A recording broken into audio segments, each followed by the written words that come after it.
Hari ni saya nak bagi tutorial lah. Tutorial kita nak apa ni supaya kita ada free play. Okey. So apa yang kita perlu buat, saya lockkan getah ni. Okey, kat sini ada dua nut lah, dua skru atau dua nut lah. Ni dia punya lock. Yang ni besar ni dia lock. Dan ni dia punya adjust lah. Kita nak adjust dia bagi panjang ke pendek ke kita punya play. Okey. Sekarang saya masukkan terus ya. Ikat terus. Ni masuk terus.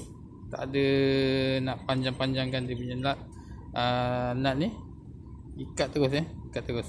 Masukkan dalam ni. Maknanya kita ketatkan lah. Kita tightenkan lagi sampai dia masuk. Habis. Masuk habis.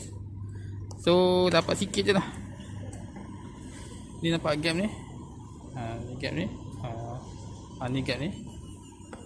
So ni free play dia. Ni tarik. Ni free play saya. Nak adjust nak ni tak boleh. Dah habis adjust dah. Sebab jari saya ni pendek je. Nak pegang apa ni, kelas ni tak sampai. Macam ni lah. Tak sampai. So apa ni saya buat, saya adjust ni lah nut ni. Ikat sampai habis.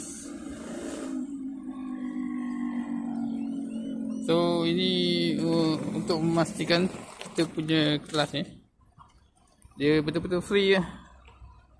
Dia tak ada yang tergantung kelas dia. Ni maknanya dah free lah. Selain daripada ni, ni